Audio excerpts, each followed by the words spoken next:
Muy buenas tardes. En nombre del Banco Good Interamericano. afternoon. On behalf of the Inter-American Development Bank, we'd like to welcome you to this event of the virtual award of the Superheroes of Development 2020. At this event, the president of the IDB, Luis Alberto Moreno, will speak to the teams of winners for these superheroes that recognize the executors of the projects financed by the IDB. The event will be in English and Spanish with interpretation with also into Portuguese. Choose the language you wish to listen with the buttons that are on the lower part of your screen. Please go ahead, Mr. President Moreno. Good afternoon to everyone. Welcome to all. Let me begin in Spanish first to welcome the winners of the award and announcing that an award that has become truly important in our region. And this is another of those moments in which we award this prize to the development superheroes. And we're very proud and happy, especially because all the winners have something to share with us having to do with the challenges they've faced to adapt their business, adapt their understanding to the environment under COVID. This is undoubtedly one of the best tools available to us at the IDB to learn directly from our partners, from our counterparts, about things that work, and especially to learn a lot when executing projects. So we will learn a lot from the winners today because they'll be sharing their success with us. That is why this special emission is devoted to recognize the projects that were reformulated successfully in order to tackle all the challenges imposed by the pandemic during project execution and how they needed to make adjustments. So Vivian Green, an author, said, life doesn't wait for the storm to pass. On the contrary, it's a matter of learning to dance with the rain. What a beautiful phrase. It truly reflects, encapsulates what we want to share with you today. These are development projects that have taken place in the past 6 months. In any project, it's fairly easy to determine the objectives, calculate a budget, plan works, and obtain IDB's approval if all of these topics are well presented. But then comes the most difficult part, at least in my opinion, and that is execution. Then all of a sudden you face all the hiccups and the enemies, such as the COVID in this case, this virus that has upended our societies. COVID has forced us to reconsider our work systems. Today's, we are all connected virtually, but at the same time, innovating as we move forward to continue executing so many projects that have to confront enormous obstacles. These winners that we'll be meeting today have found a way to tackle this challenge, to deal with it in a surprising, but especially a very creative manner. That is why we're calling them the superheroes for development. The 4 superheroes with us today represent almost 90 proposals that were submitted to the bank from the different IDB areas and windows and facilities. And the proposals we'll be learning about today demonstrate important issues such as resilience, courage, creativity among executors, executing agencies, and counterparts who are living in the same circumstances that are faced by other executing agencies in all the countries represented by the bank. We have Tanya Louis also. Y ha sido apoyada por la División de Ciencia y Tecnología. She was supported by the Science and Technology unit of the bank. Luis Fabián Barbosa, Merenda en Casa, ensuring food supplies to students. Y este caso fue apoyado por la División. And this case was supported by the Education Department. Marceli Guerrero is a certified professional to provide IT support, supported by IDB Lab. And lastly, my friend Francisco de Narvaos and Paul Palacio in supermarkets TIA. There was a major innovation there, one with showing solidarity in particular in difficult times in Ecuador, supported by IDB Invest. So without further ado. And let's begin the conversation by you telling us, essentially, what were the challenges that you saw in your project? What were some of the attributes that made it, that you think made you so successful? And just share with us how this journey has been for you.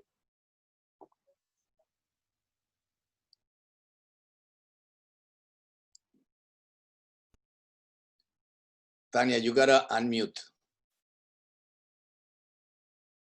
Unmuted yet? Yes. There you are, we hear you. President. Thank you, President. It's a pleasure to share with you our journey, and it's an honor. I'm the chair of a women cooperative, an agriculture cooperative, the Uma Fusranang, and it was founded in 2013 in a period of recession in Suriname. Most of our members are rural women living in the interior with little to no income opportunities. Farming is their only source of income. They plant for own consumption, and the surplus is being used as source of income.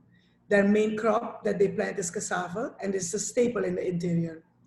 To increase our income, we decided to develop and to market a product together. That is this product. We chose a well-known Asian product made by the Indians and the Maroons as baby food, the smoked cassava porridge named kokori. Most people in the interior have been raised with this porridge, but because of the convenience of today's women, it had fallen into a forgotten corner. Through hard work and determination, we were able to position this porridge in the market as a revived and innovative pre-packaged porridge for babies and elderly.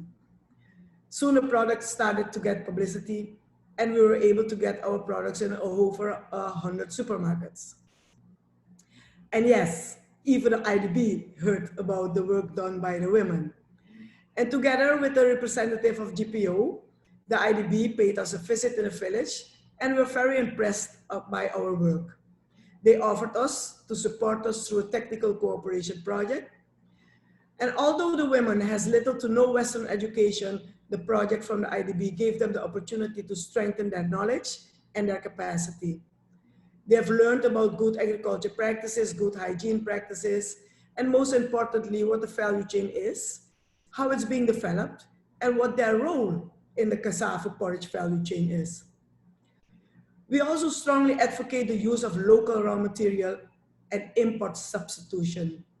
In that regard, we signed an MOU with the military force.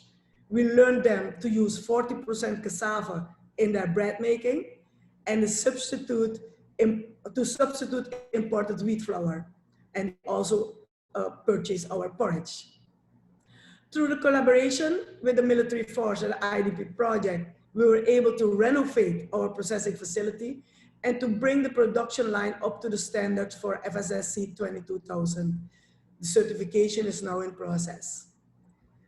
The marketing component gave 8 women the opportunity to travel to the Netherlands and to participate in a huge festival for 4 weekends in a row, the Kwaku Festival. They had the opportunity to market their products, to interact with the visitors, and to learn how to sell their traditional knowledge and to be proud of it.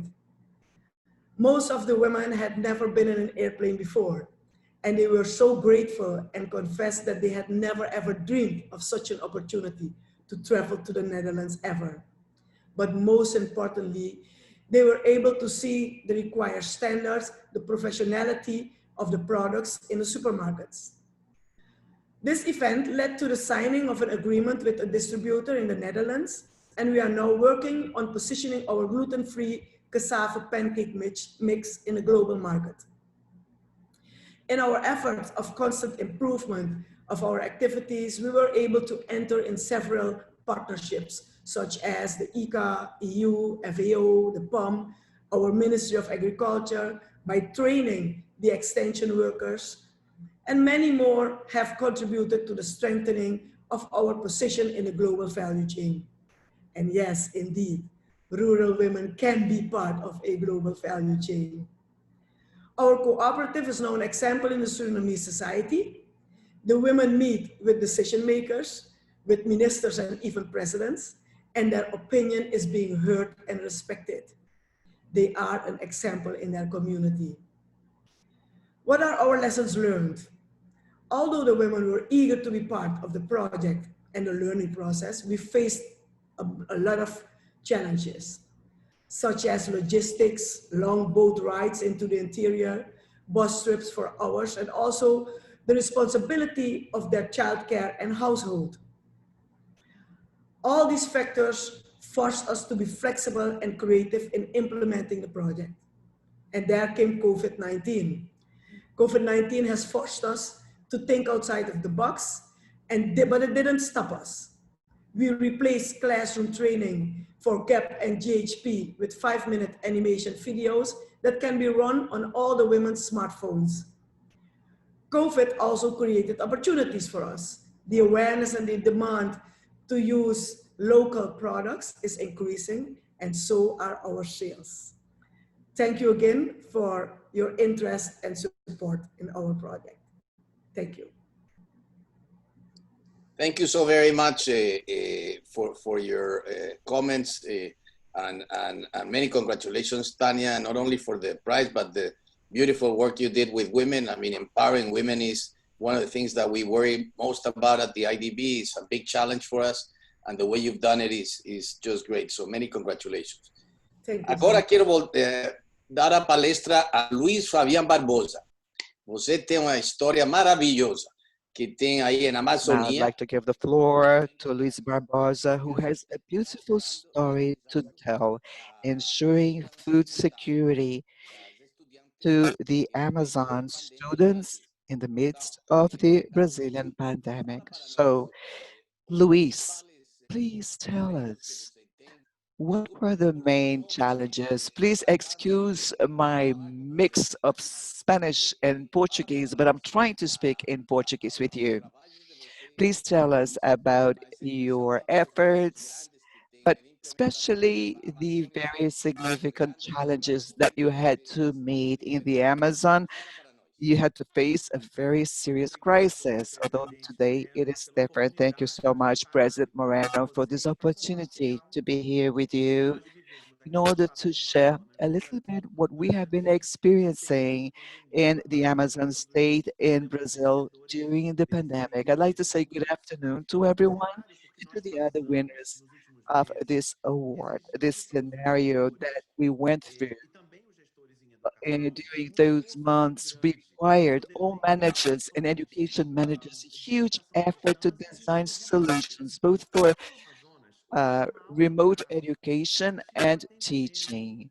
Here in the Amazon, we had a project that ensured education and distant education to over 440,000 students. However, this was done through the TV channel. However, when one does this, you have to have the necessary conditions for learning to really take place.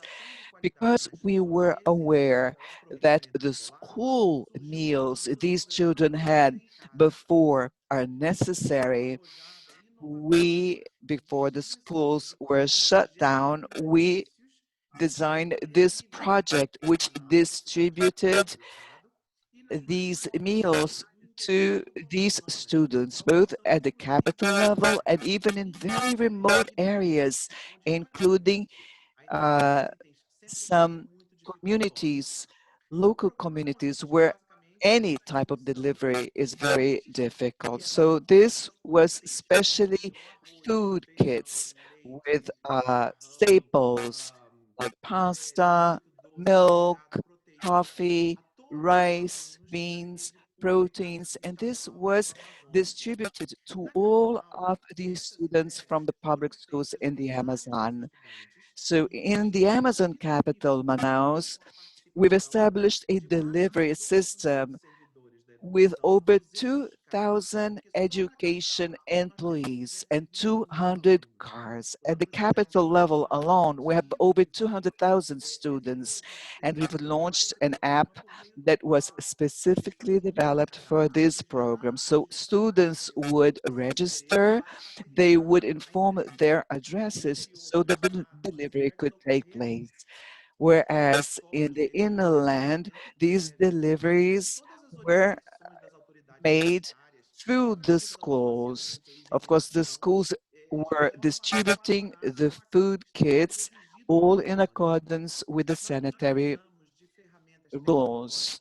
We've made use of technology tools and efficient georeferencing in order to locate and reach those who really needed it, thus ensuring that these staples reach every student's home, and this following all of the sanitary recommendations. It is important to say that adopting strategies to mobilize and raise the awareness level of all of the involved team, as well as the public support, were really essential for this program. All of the sanitary surveillance bodies were invited to follow us, and our program was approved as a reference for the country.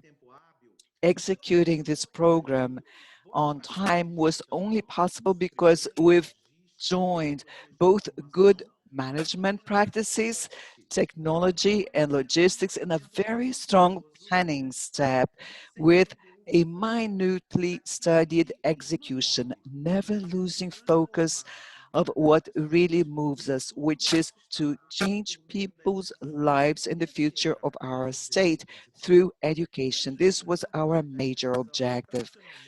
Traditionally, huge education programs usually emphasize teachers, but our project brought about a very different perspective because it involved all the other technicians of the education department and brought to them the perception that they did play a very important role both in education and the students' learning process. So the greatest lessons we've learned point to this need for a constant and effective communication with all of the areas, the adaptation of tools and strategies to different realities, and disseminating this understanding that all of the employees and civil servants in the education department and secretariat are by their nature educators.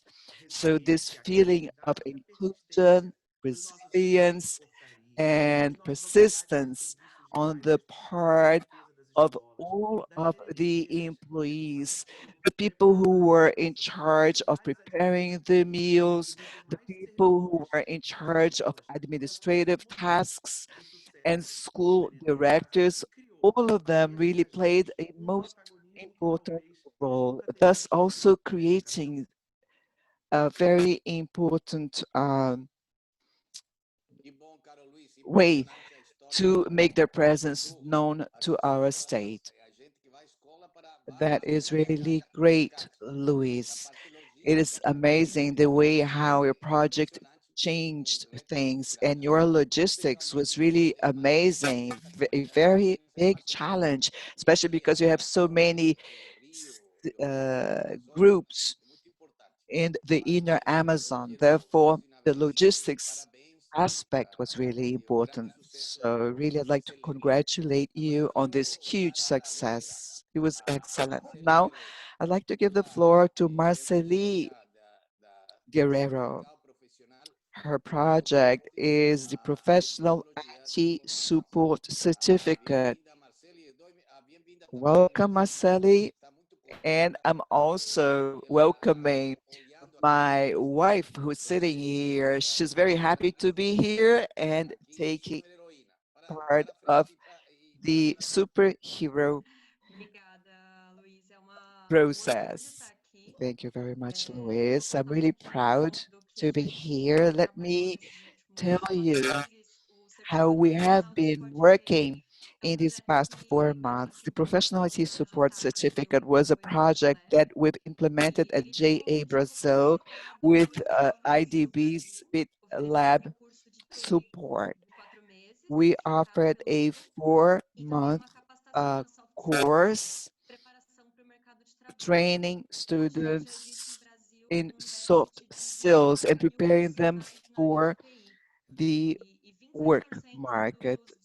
We have 24,000 young people with a very high percentage of unemployed. This was a great opportunity to take these young people away from very difficult situation and offer them an opportunity for the future. We've started our pilot on site on February 4th.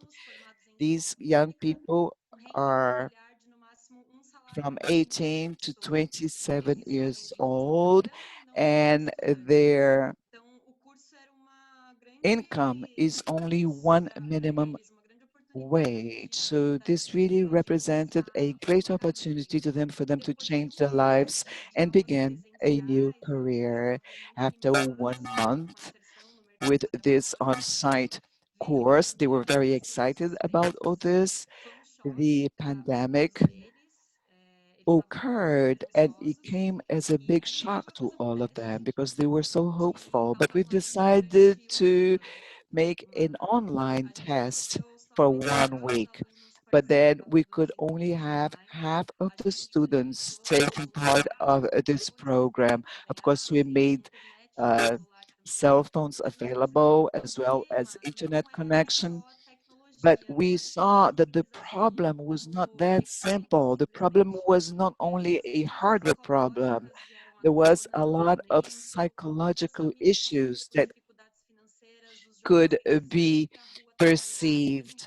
Families were going through difficult times. These young people had to leave and try to get work because of the pandemic, and many people had to stay confined at home. So their routine changed very much. This is why we've decided to focus our eyes on them and their needs at that point in time, because we understood that these people could not be able to absorb the online program overnight. They really needed some time to adapt to this new point in time. So we decided to really be respectful and attentive to this special need. And this was the very first attitude we've had: empathy and be respectful to the students' reality. But even so, we could not wait and see them abandon the course. So we've prepared a few solutions for this waiting period of time. Maybe not official lessons, but we did send some content. We did meet once a week for those students who could meet us. We've also launched a series of webinars. We would invite a special guest once a week from the labor market to make a conference. We've also established an agreement in partnership with the Human Resources Group, and they taught the students how to go through a job interview so they would not waste time. And every month we would call them, the teachers would call them to see how they were doing, what was their family situation. We've also gathered and sent some staples for those families that were in need, and we've also refer them to some free of charge psychological support. So these were creative solutions that did not generate any additional costs to the project. And of course, we've emphasized very much the concepts of respecting the environment, working with this innovation type of outlook. So we found out that this empathy and this respectful attitude ended up creating a very trustful relationship, we generated further commitment on the part of the student. So today, for September, we were able to set up a new online format program, and we have 72% of the students who are willing to pursue the course, even if it is going to be online, even if they feel that it was not exactly what they wanted, but they were able to acquire this resilience. They felt respected and they trust us. So we're going to make available equipment that may be needed. We're going to send them a product kit to work on this engagement and the feeling of belonging to this online program. We've carried out a very brief survey on Friday to check and see how excited they were. And the result was 9.3. And now we are thinking about different tools to go on working on their engagement for the online program, as well as on their relationship vis-a-vis the labor market. More guests, more presentations, more inclusion of companies. And everybody's really excited and they are looking forward to see what this online program is going to offer. Thank you so much, Marceli. Technology is critical. We really have to work differently now from home, and all of us have felt these technology difficulties. In Brazil, you have one of the most advanced eco-innovation process, especially in the state of São Paulo. So these issues that you've experienced, especially for the most vulnerable sites, sometimes it is difficult to have a computer, a tablet. Of course, all of this is critical for their connection with the world and with work itself. Therefore, congratulations Let me now to give the floor you. to Paul Palacios or Mr. Reyes, who are part of the TIA supermarkets, and let's hear what they have done finding an innovative solution in these difficult circumstances in Ecuador. So let me give them the floor. Good afternoon, President Moreno. Good afternoon, ladies and gentlemen. I would just like to indicate that the real story began on Saturday, March 14th, when we were called to a meeting that was held by the government that was aimed at developing the logistical arrangements. At that point, our immediate perception was that there was no plan established yet, and we had to quickly move to try to address the needs of civil society, of the Ecuadorian government, and address the most vulnerable sectors of society, provide food for them. And after that meeting, I called Lucho Reyes, and Lucho Reyes called family and right there, he offered all of his support to launch this initiative known as Together We Can Feed More People. So we established in just a few days the kits. We developed the logistical operations, and over the next few weeks and days, we were able to address the needs of 250,000 people daily with 15 different types of food products. We thought that this would last about 2 to 3 weeks. After 3 weeks, however, we realized that this was going to take much longer. So we realized that the best way to address this challenge, well, we had certain physical health risks. We had we were moving food that were non-perishable. So we had to mobilize the society. We had the logistical arrangements that were required. So we had obviously a limited number of kits and food products that we could put together. So we realized that the food process had to become geared to a mass audience. So we regrouped, working with the Bank of the Pacific and a new food bank in order to upgrade our technology platform. Let me just point out, first of all, the extraordinary efforts and engagement and leadership exhibited by Lucho Reyes. And I'd now like to offer him the floor. So what does the platform consist of? It's a possibility for people that instead of receiving the food boxes or kits, they would get a message on their cell phone. And since Ecuador has a very high level of telephone connectivity, we were able to do it effectively. So we would tell them via their cell phones that they could go to their nearest food supply centers or supermarkets. And we discouraged the use of money, however, because of afraid of misuse of that. So if we were addressing 250,000 people on a daily basis to provide food, now we would be able to feed 5 million people, depending on the databases. So the platform was created in 9 weeks.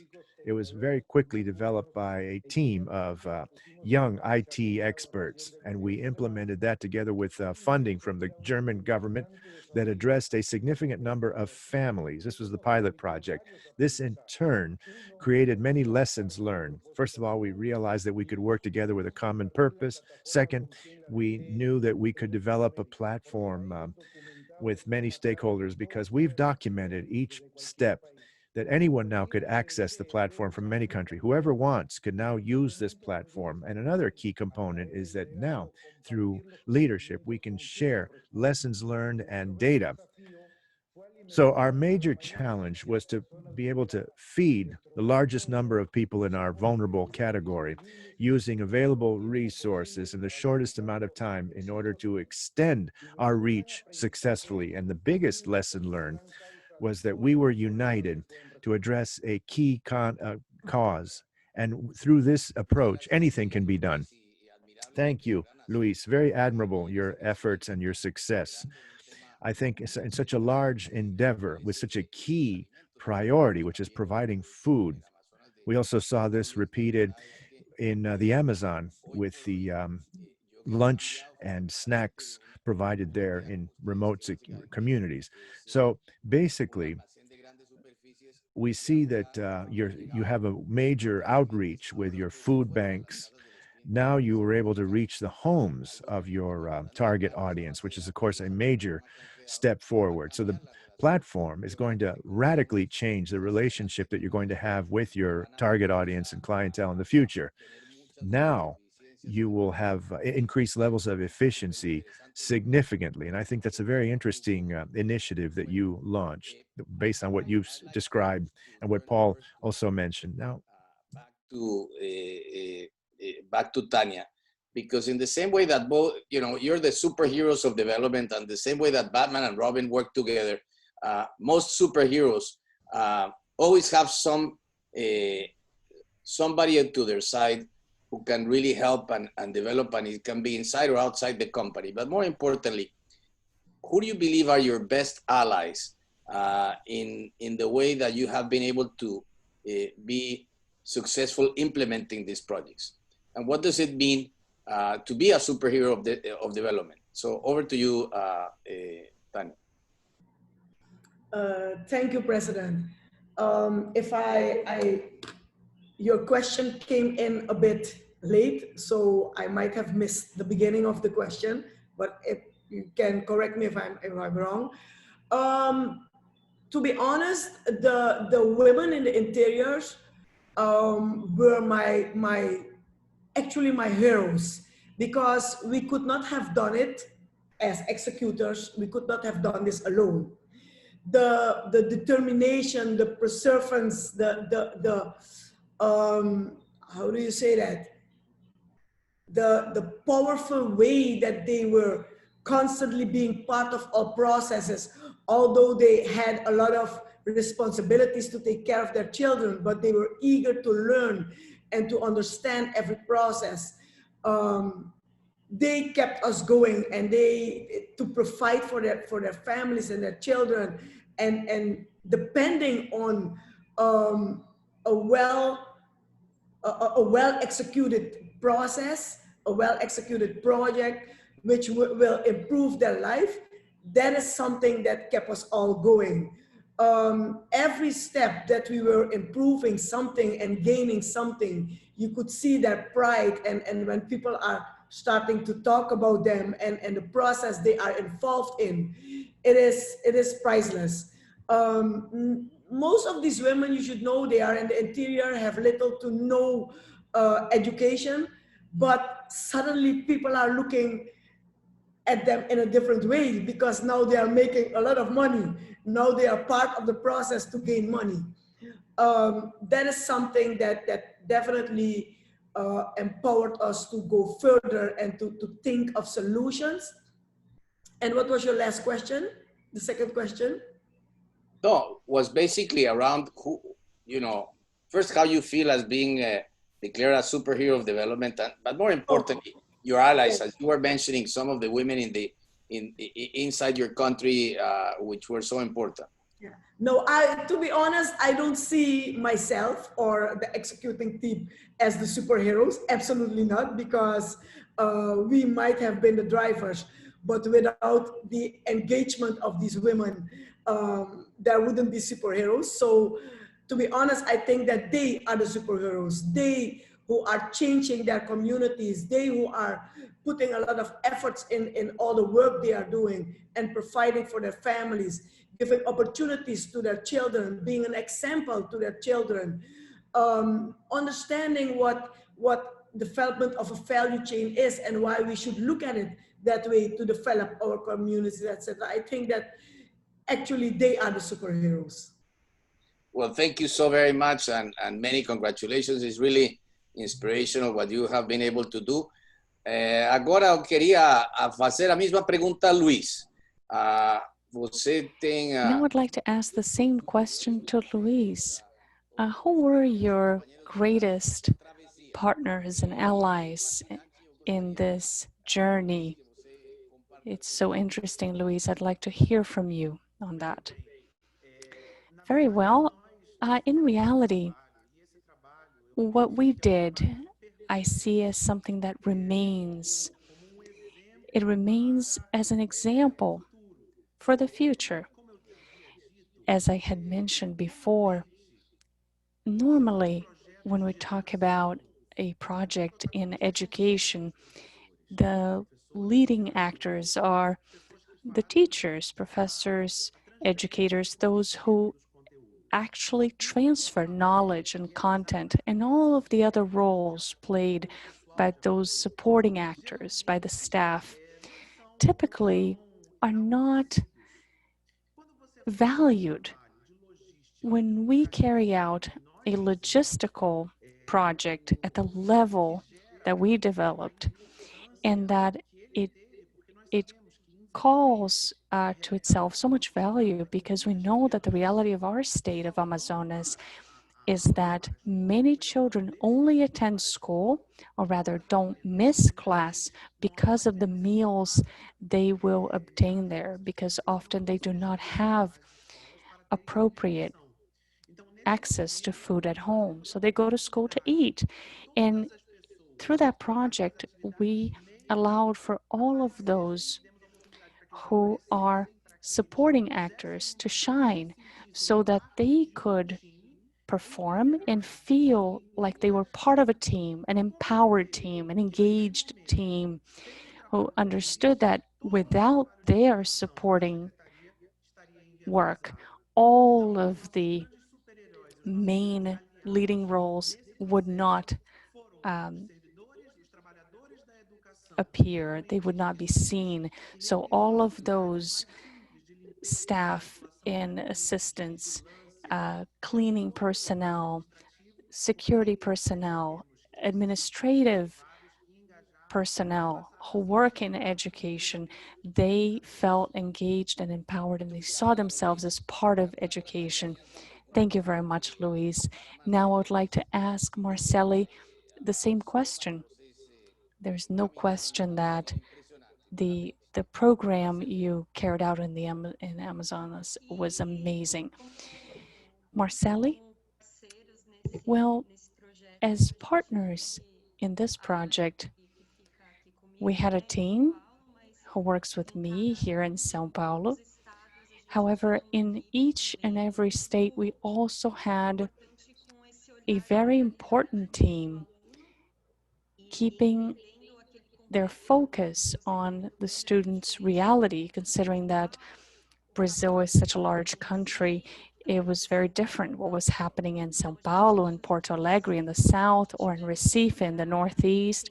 So we had many colleagues that tried to keep in mind specific contexts in IDB leg as well as Google were our partners. And one of the pillars of our project was transparency. We needed to also work together. That was a key component. So we shared these tasks with our partners. And our own students, when we talk about superheroes, as Tanya said, it's funny to think of ourselves as superheroes, because what we actually tried to do was to give the students something that would work for them. So part of the solution that we created was very customized based on what they needed at that time, based on what they were going through and what they were telling us that they preferred, and what were their limits, how far they could go. So it was absolutely a joint effort in a partnership with the students. The students were the key actors. We were thinking about results for them. Thank you very much, Marceli. Congratulations once again. It was a wonderful project. Preguntarle a Francisco Narváez la misma pregunta que le he hecho a los anteriores ganadores y que nos cuentes. I would also like to ask him the same questions I just asked the other winners. What were some of the challenges, and what about your partners? Who were some of the main partners? Well, good afternoon. And Luis, before I respond to your question, I would also like to express my hearty congratulations to you and the bank, to Tanya, Marceli, Luis. And I know that there were more than 80 projects that really took on these challenges in order to move forward and address these needs. And as you so very clearly heard from Paul, from Lucho, this was to fulfill these basic needs, providing food. So the heroes, the superheroes, really were what we include there, those who contributed their ideas, those who helped set up the infrastructure, the organization, and the fact that we were able to turn this into reality. We have to congratulate everybody responsible. So the bank has cooperated in also creating the great significant momentum with the public and private sectors. And we need to recognize that when we overcome the pandemic, and this is something we'd like to discuss later on as well, because we'd like to implement a second project, because we're going to continue to see basic needs that are not fully satisfied. And we should not waste the resources that we've and the successes that we've just seen. We got to make the most of them so that we can, Lucho, we can exchange these lessons learned with Luis, with Marceli, and expand this, spread the word, not just to those that are hearing it for now, but also those other stakeholders, so that they can have a greater interaction with other superheroes. So again, I think the momentum has really been very powerful going through the bank, and thank God that we hope that this will not, we hope we will move forward. I know we've done so much so far, but we don't want this momentum to stop. We must go forward. Well, thank you. Thank you, Francisco. And what you've said is very important. We are right now in a very difficult, challenging time for the region. No other region has suffered such a significant downturn, economic downturn because of the pandemic. So as you've indicated, we're going through a huge transition in our societies The private sector is going to be working on the same side as the government. They're going to have to find innovative solutions just like the ones you've presented here. And this is also a time where we're going to see other emergencies. For example, you were talking about how to deal with a pandemic when we don't have a vaccine. And I'm sure the distribution of the vaccine is something you're thinking about in the future, where we need to have the resources to be able to extend our reach to the most remote areas in providing things like vaccines. We're going to have a huge challenge before us as societies. And in our previous world, that the world of poverty and extreme inequalities, that's no longer an option. We can no longer deal or put up with that. So the only way to achieve this success is the private sector has to be aware of these challenges and understand that they are a key stakeholder, especially in these processes of change and development. Again, I'd like to congratulate Tanya. I'd like to also congratulate Luis and Marceli, Lucho, Paul, Francisco, because you've all served as a shining example of some of the things that we need to celebrate more frequently. Not just these examples that will serve as models for others, but we need to increase the exchanges of these experiences. So again, thank you very much. Congratulate everyone, and have a great afternoon. I think you're on mute, Francisco. Could I just have the floor for a couple more minutes? Yes, go ahead. Well, look at all of us who are sharing in these discussions, because we're all concerned about the pandemic that has put all of mankind in a state of uncertainty, regardless of where you live. But one day, there will be a universal vaccine, and the efforts of the nations and of the scientific community and the healthcare community, we're going to achieve together successful results. We will get a vaccine. But then the question is, what will we do?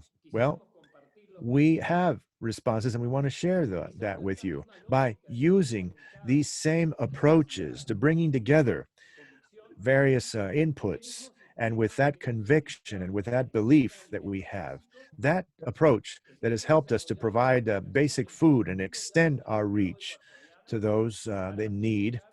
Now, in Ecuador, we will have that infrastructure to be able to do the same thing in expanding vaccines.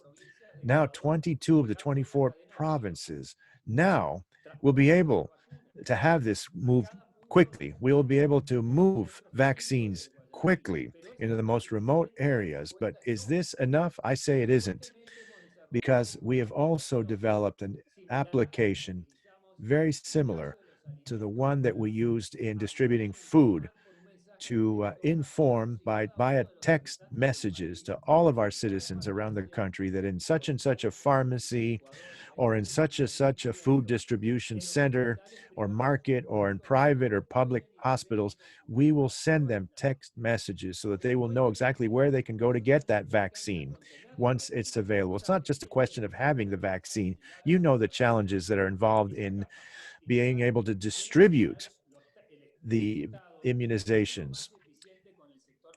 And we can work much more efficiently with the private sector. That way, each one of our citizens can have that access. We're looking at the same thing in Uruguay, where the creation of a similar distribution system is already it's already a reality. So this is not just the property of one group. This is to be shared by all. And as we've already learned from each other, we will be able to increase the sharing of these experiences, all in the region where of the 33 countries where the nations, one way or another, they will all have access to. So I'm sorry that I took this additional time to speak, but what we need to do now in the private and public sectors is work together so that we can address the needs of those who are most needy. So I thank the bank for giving us this incentive beyond this prize that all four of our teams have won, and also the other 80 participants who have shown that we can do these things, we can succeed, but we need to bring together these inputs so that we can all learn and enhance the learning process, well, and experiences. Well, thank you very much for talking about the use of your platforms for distributing vaccines, because as you very clearly state, I think that maintaining that supply chain is essential. And if all of our countries, equivalent to 10 to 15% of the population, receives that immunization, if they do it without making a lot of noise, but here we may have to provide them with 1 or 2 doses for each person. So that means we'll have to increase our scope 6 or 7 times more than the 15% standard. So those who want to go to the pharmacy or go to a hospital or clinic can now ask for an appointment just using text messaging or electronically speaking. So there are many things that these applications can address. And we're going to ask the healthcare teams to become aware of these things. And I think within the region, we'll work together because this virus, as you clearly stated, it'll end. But it'll end once we're able to stamp it out in every country. Otherwise, it's going to be a common enemy that can crop up at any time. And right now, it's impacting more severely on the lower income strata, the people that you're trying to help and reach. So again, congratulations to all of you and have a great afternoon. And thanks again.